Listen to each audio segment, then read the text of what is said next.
So this is a fun start to the walk.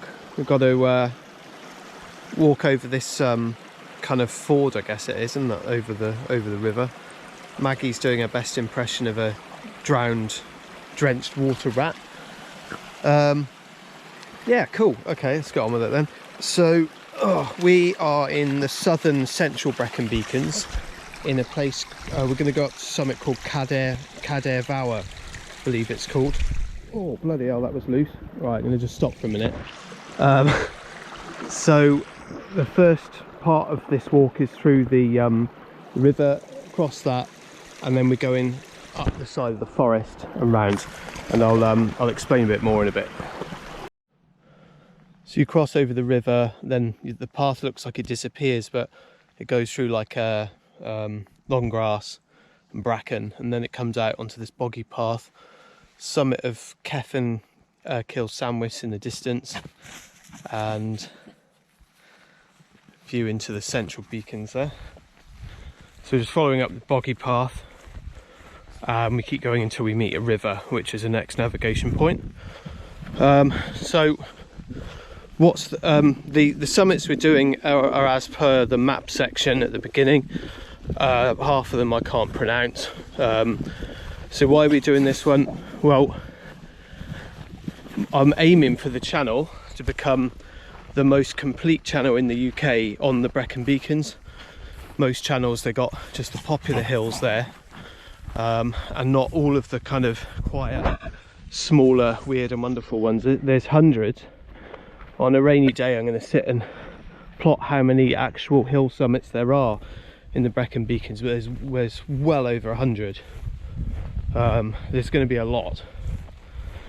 So the aim is to do some of the more minor hills today and tick some of these off in the central southern Brecon Beacons. There it is, that's Cadair Fawr in the distance, so we can see this one already. So yeah, so that's the plan. These aren't as exciting as the high summits and the exciting walks here, but there's hidden beauty in these small ones, and the views are often excellent. So we will catch you when the view opens up a bit. So better view now of where we're headed, and this is the expanse of kind of moorland between Merthyr and Cefn Fawr, which is up there, which is quite large and contains several random sort of low hills, Penavon and the high ridges over there. So we're just following a sheep trout path. I'll be honest, I've actually lost the main path that crosses that river and goes across there. It just disappeared. I think where the long grass is so high, nobody ever walks it, I imagine, so we're gonna kind of wing this. You can see a vague path on the other side, so we're gonna head for that and then try and climb up where the grass becomes shorter. So hopefully that works. The issue is we've had so much rain, it's incredibly boggy, so I'm just trying to avoid the bogs really, but hopefully it'll be okay. So we're making our way up, and this is like a little rocky outcrop, I'd say, on the moorland. I'm glad I came up the slope part, because I didn't fancy walking down in that bog. That was a good shout. So some tips maybe of people who are new to walking and have done just maybe the popular ones. If they wanted to try some of these, they're kind of more remote moorland summits. There's less hill climb and they're less dramatic, but as I said, there's definitely some hidden beauty. The main advantage is the solitude. You won't see anyone probably all day, maybe one or two max. But the negatives are it can be quite boggy, so you definitely need gaiters on your feet to stop getting wet and all crud in your boots. Waterproof boots are essential, and also a compass is really important because the paths are so vague. I mean, yeah, we're not going anywhere mega remote by any standards, but if the weather came in, it's not like Pen y Fan where you're on a nice path with a load of people just to walk down. So there's a few tips. Also, you've got to be prepared to enjoy your own company for quite a while, because you won't see anyone. You know, if we just go across the road there to Pen y Fan, there'd be hordes of people there. You could chat to people all day and not feel particularly alone amongst the elements. But this is entirely different kettle of fish. Right, I'm going to get up to summit now. So the first area was a false summit. It's always further than it looks on the map. Didn't look very far, this one, but that's the summit up there. So we're just picking our way through this moorland just to find a little track up to there. And yeah, not much to see at this point, so we'll get a clip when we're on the top. Very expansive views from the top, and nice to see a freshly painted with white with the Welsh dragon.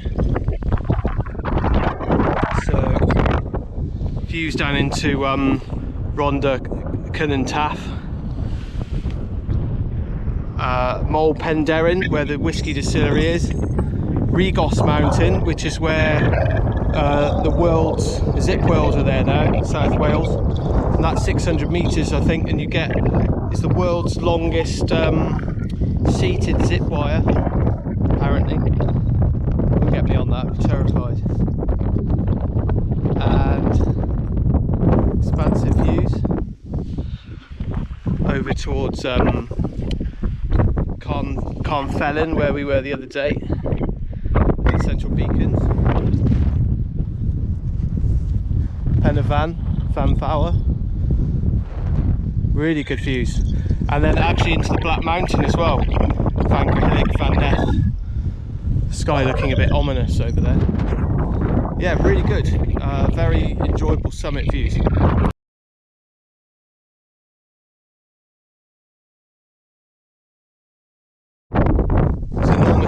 Here on the western part of the summit, and that's a really cool kind of moonscape landscape here, with all these rocks stewing everywhere. Nice views here to the west.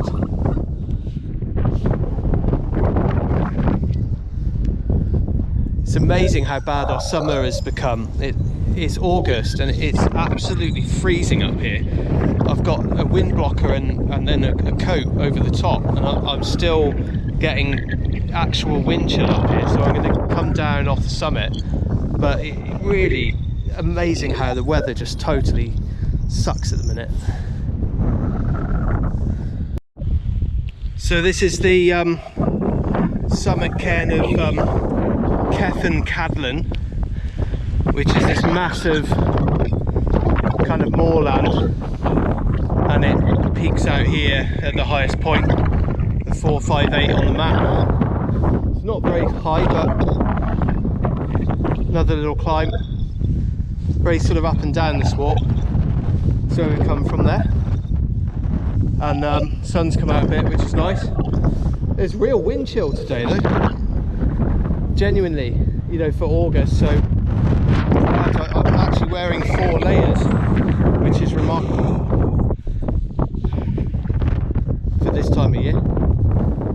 So now we're going to head towards this direction. I'm going to just take a quick bearing just to get myself to the next summit, because it looks a bit vague there, and we're going to return down by the road through the forest. This is really cool, just walking in the middle of this rock field. It's so weird, the landscape, just these neat little rocks that are just sort of piled. Some of them look like they're piled for as far as the eye can see down there. It's nice to walk on because the grass is nice and short.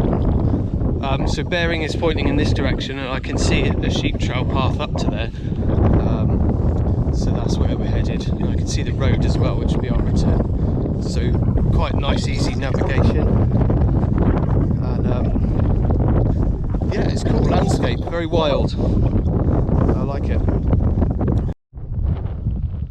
So the final summit, Cefn Sychbant or something like that, can't pronounce it. I'd say it was boring, uninteresting, grassy, boggy, but it's another one ticked off the list. So, as I said, plan is to try and tick off all of the Brecon Beacons summits, of which there are hundreds, even the tiny little random ones like this. Try and get them all ticked off over, well, it's going to be several years, but that's another one done. Views are quite nice, to be fair, but we're going to head back now towards the road and then down back through the forest, which should be nice. And just a little forest road on the way back. It's nice and gentle with what looks like a Christmas tree plantation as well. Very nice. So we'll be back soon, and just going to go and take a look at the reservoir as well, where we parked. So down at the reservoir, which is a start point. This would be a lovely picnic spot, wouldn't it? Beautiful, especially on a nice hot sunny day.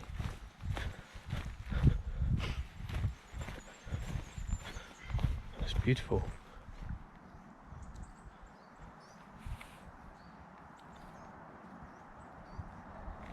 Lovely clear water. Yeah, really nice. Maggie's just having a little dip.